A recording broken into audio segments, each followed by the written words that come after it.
Hello, everyone. Welcome to Vanished Chicagoland Stories, the podcast. I'm your host, Pete Costanis. Today's date is January 22nd, 2022.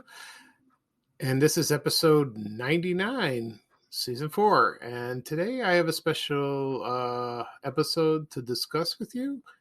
And it's a tribute to Bill Jackson. And he was the performer, creator of some wonderful, memorable shows.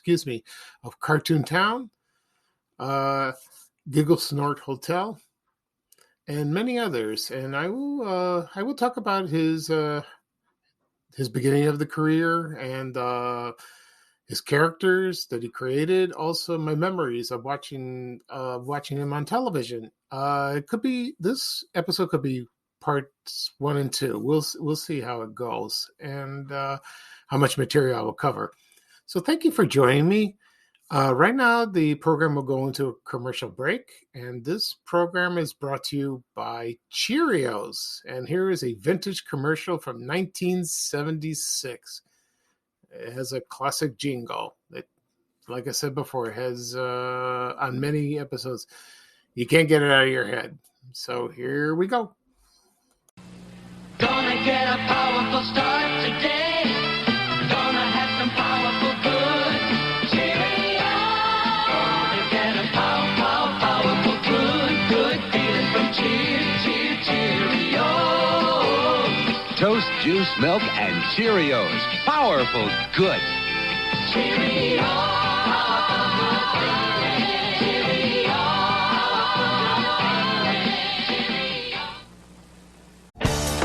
Still getting around to that fix on your car? You got this. On eBay, you'll find millions of parts guaranteed to fit. Doesn't matter if it's a major engine repair or your first time swapping your windshield wipers. eBay has that part you need, ready to click perfectly into place for changes big and small. Loud or quiet. Find all the parts you need at prices you'll love. Guaranteed to fit every time. But you already know that. eBay. Things, people, love. Eligible items only. Exclusions apply. Okay, everyone, I am back. I hope you enjoyed that commercial for Cheerios. Product still around. I eat Honey Nut Cheerios sometimes for breakfast. I like that better. It's very good. It's an adult cereal, like Special K. Remember Product 19? They don't make that anymore. Anyway, thanks for joining me. I'll discuss Bill Jackson of these wonderful shows he created: Cartoon Town, Gigglesnort Hotel. He also one of his first shows was Clown Alley, and I'll get into more detail about that. Let's see. A few things I want to discuss. I want to talk about before we get started.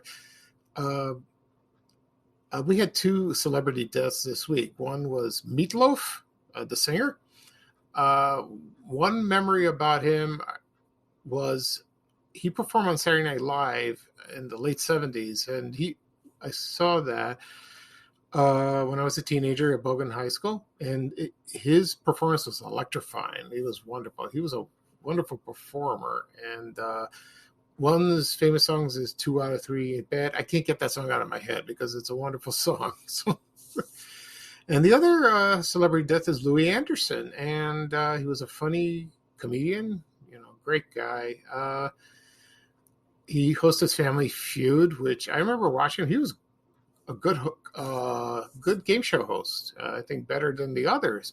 I hate to say that, but better than Steve Harvey. I don't know why. And but Richard Dawson's the best, no doubt about it. And I posted a photo of him, of Louis Anderson, when it was his 3rd movie role in Ferris Bueller's Day Off, that 1986 movie, and he played the delivery man, which I never knew. I've seen the movie maybe once in the theater. That was it. I like to see it again, but I never knew he was in there. And he was on there for a little, not very long, very brief. So my condolences to the families, and that's a rough week, for a lot of famous people dying. And, of course, Bill Jackson. He passed away on January 17th, and that was the day where I published my last podcast episode. I did Bob Bell's 100th birthday, which he played Bozo Circus on WGN TV Channel 9. Okay. Right now, I'm going to talk a little bit about Bill Jackson, about where he was born and how he got his career started. And here we go. He was his full name was Bill Ray Jackson, born September 15th, 1935. Born in Unionville, Missouri. I looked up in the map, and it's like up northern Missouri, right up there. Not very big. And his father worked at a traveling carnival. And while they would travel, when the carnival was en route, going from city to city, Bill started drawing. And I think he learned that from his dad, probably, or he learned from himself. And he drew a lot of from comic strips. His favorite were Little Abner and Donald Duck. And then he graduated from University of Missouri School of Journalism. So that's good. I didn't know he was college educated. And then his first job was in Iowa. He was a weatherman, a copywriter, and the station's art director. And that was in Ottumwa, Iowa. I can't say that word very hard. Then he joined the Army. And then he hosted a children's show in 1960 in Fort Wayne, Indiana, and it was called Popeye and Little Rascals Club. I think they show cartoons, and he hosted that. And he did that for a couple of years. Then he moved to Indianapolis, and he stayed there for 3 years. And he hosted the Mickey Mouse Club. I think it was reruns, and then it was named the Bill Jackson Show. And then that's where he created his famous character, Dirty Dragon, which we all know and love. And let's see. So, and then he left, and then he came to Chicago. And then in 1965, he started a show called Clown Alley, and he played Freckles the Clown. And according to sources, that he did not like that. He didn't like dressing up a clown. He disliked it. And it was a live show. It was there for 2 years. And then there was a Sunday morning show. It was taped, and it was called Here Come Freckles. And most of the characters of from his Cartoon Town show were there. There was Dirty Dragon, there was Fenster, the old professor, and also the Thuptwangers. I'll talk about the characters later on. And then someone from WFLD TV Channel 32 contacted him and said, "Would you like to host a show?" And he said, "Yeah." So let's see. I'm trying to find. Yeah. So Dirty Dragon. So the Cartoon Town premiered on, February of 1968. And later on, it was called BJ and the Dirty Dragon Show. And that ran for 6 years, a long time, And I remember there are clips on YouTube. You could see the early shows, and the set was so colorful. There was the post office where Dirty Dragon worked. He always said, "There's no mail," yelling at that. There's also BJ had his desk, and he had a talking suggestion box, and then between the shows he would draw. I think somebody would send in and request him. And he was a wonderful artist, talented, beautiful. You would be mesmerized with what he wrote. Believe me, you would be.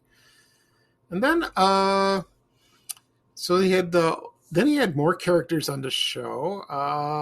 Also, the Blob. We all know the Blob.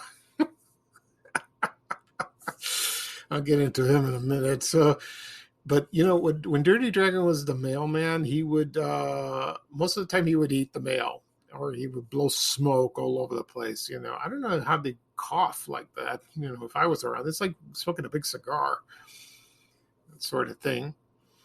And My first memory of watching that on Channel 32 of the show, I think it was about like in the early 70s. I lived in Roseland, in the Roseland neighborhood of Chicago. I had a black and white TV set, and I was mesmerized by that. That was on at 3 o'clock. Oh, I was like, oh my God, this is great. I wish I was in that world. And most of the characters that I remember mostly was Mother Plumtree, Fencer the Old Professor, Weird. He was one of my favorites. And Wally Good Scout, and the Thumb Twangers, of course, and W.C. Cornfield, Gus Gus Gorilla, and many others I will get into more later. Okay, and right now I'm going to play a clip, and this is from the TV. This is from not from Cartoon Town, from Gigglesnort Hotel, and I found on YouTube, and it's courtesy of FuzzyTVMemories.tv by Rick Klein, and it's about Blob getting prepared for a date with the help of BJ. So just listen to this clip. It is hilarious. Can you imagine Blob going on a date? I mean, I think her name was Florence, and she's probably a female Blob, I assume. Because Blob was the town monument of Cartoon Town. Okay, so here's a clip of BJ helping Blob getting prepared to go on a date. Here we go.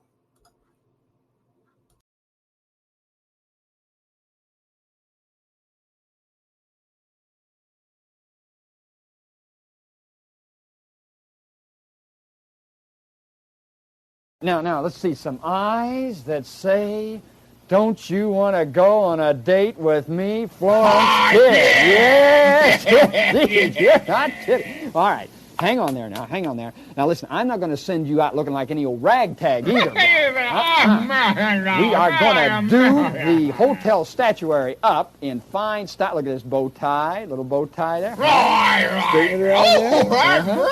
Great. Okay, and got this straight from Fred Astaire. Yes, I did. Look at that. Oh, yes. Now, one last thing. When you call on the ladies, sometimes it's nice to take a little something, token of esteem, and yeah, you better believe it. Right here, you're going to win her. Oh, yes. All right, get a hold there. Now, when you get over there, right, show her those flowers and ask her for the date. Okay, Blob, I hope you and Florence have a nice time, all right? Yeah, right. Hey, and don't forget, be in early. Yes, because I'm going to wait up.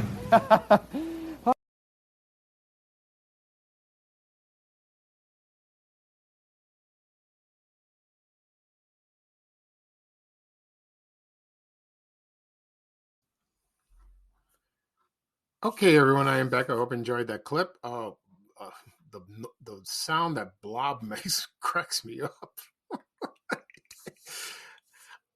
I read somewhere that that's Bill Jackson doing the voices of the Blob. I think this is true. I'm not sure, but according to sources, that he took a tape recorder and a metal waste paper can, waste bag, and then he just hit the record button and started talking gibberish. He was like, rah, rah, rah, like that.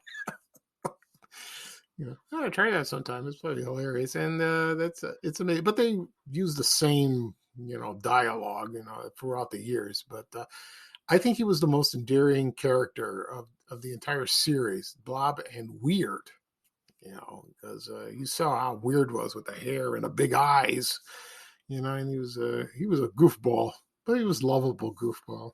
Okay, so like I said before, the show ran from until 1974. Then, because there was a change in management at Channel 32, and Bill Jackson got dumped, and so did other people. But then he got a call from WGN and asked him to do the show.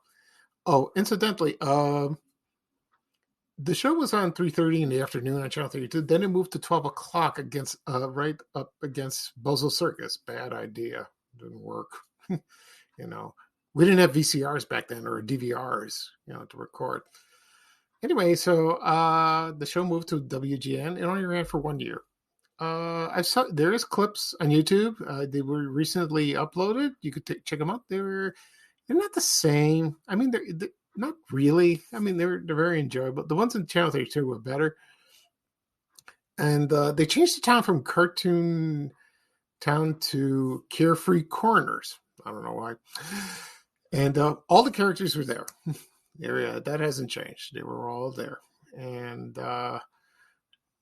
then in 1975, he moved over to WLS TV Channel 7, and it was Gigglesnort Hotel. And that was aired on Sunday mornings for 3 years. With 78 episodes. I used to watch that every Sunday, but I didn't watch the whole thing because I had to go to church, with my mom and mostly my mother and my brothers. We were, so that I hardly ever saw, but I did catch the reruns, thank God. And I loved the show. I really did, but I like Cartoon Town better. But all the characters were there.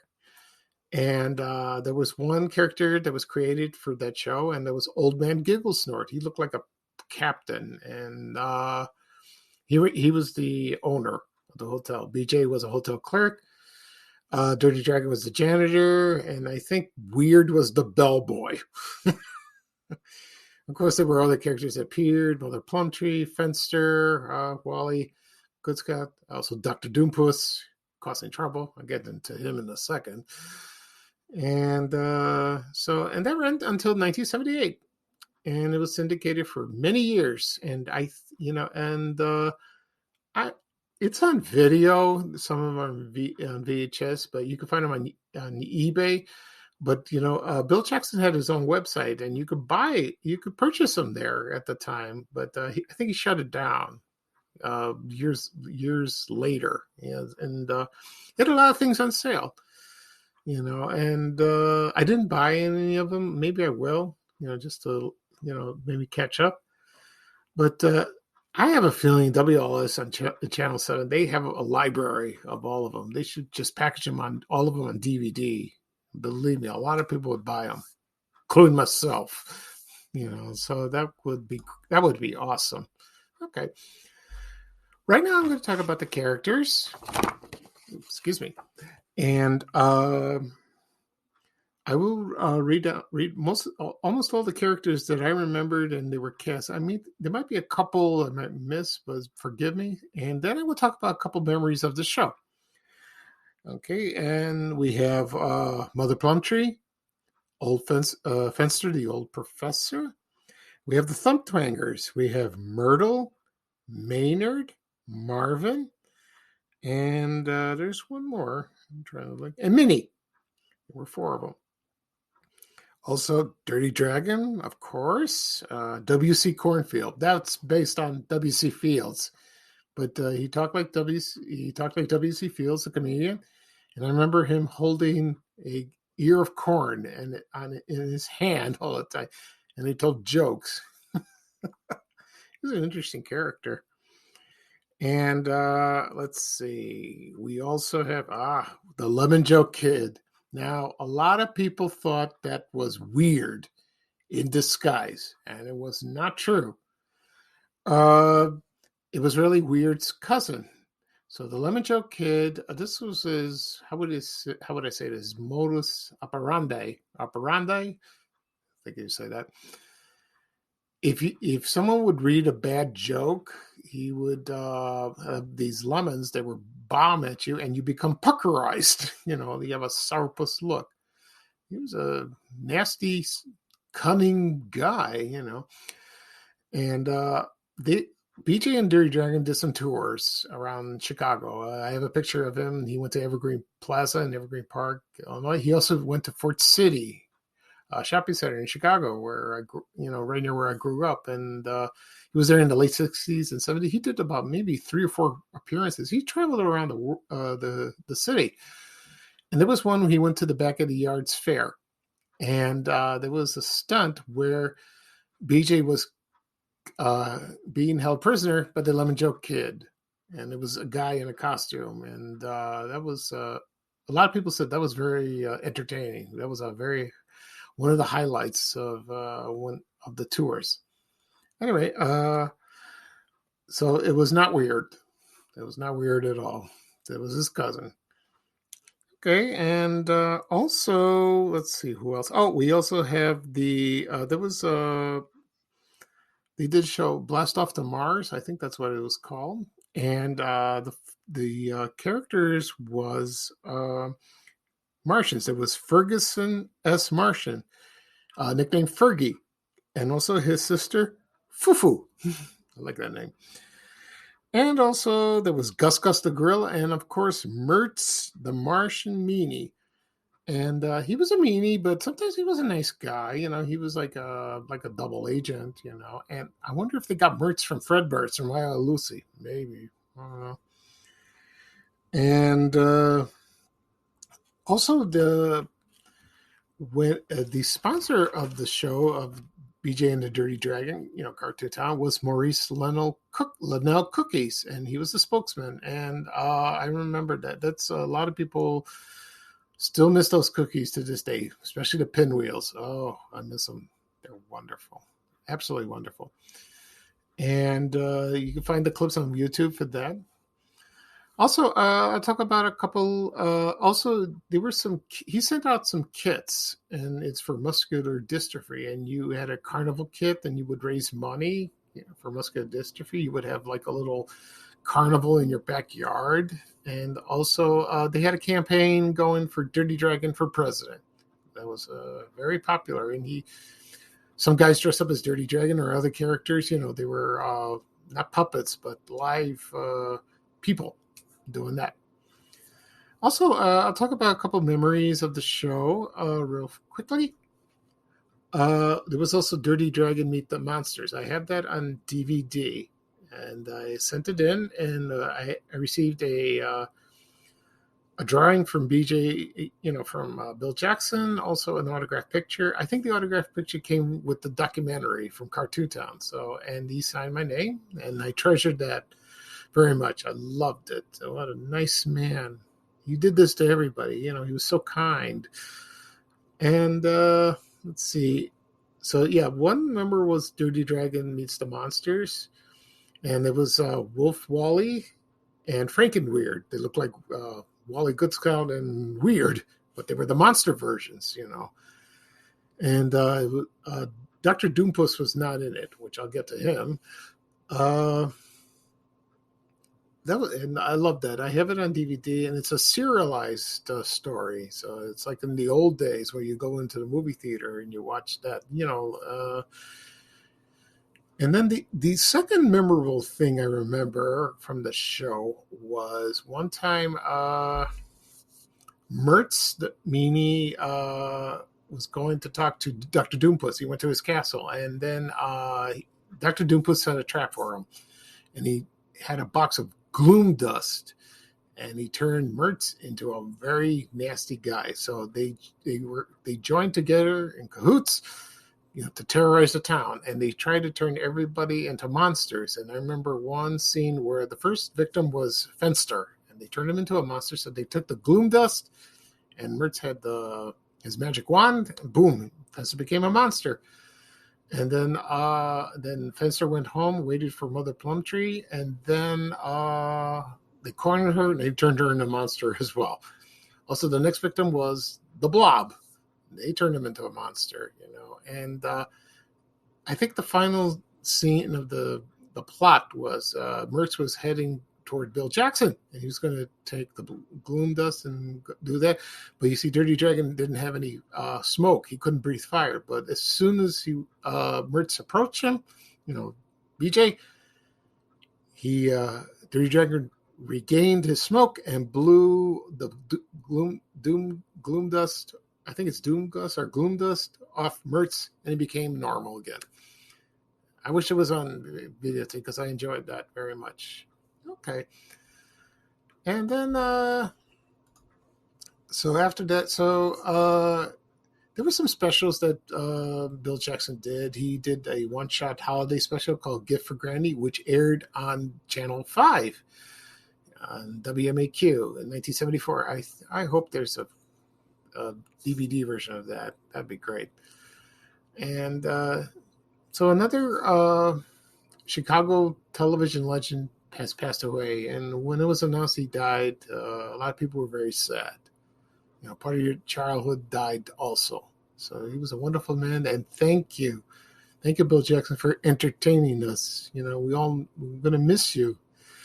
And all the puppets are donated to the Museum of Broadcasting Center in downtown Chicago. You can go over there. They're on display. You can take a look at them. I haven't done that yet. I would like to soon.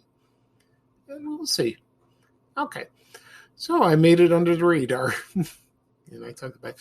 So thank you for joining me. I enjoyed talking about Bill Jackson and his legacy and my memories and all his characters. And so this is episode 99, season 4.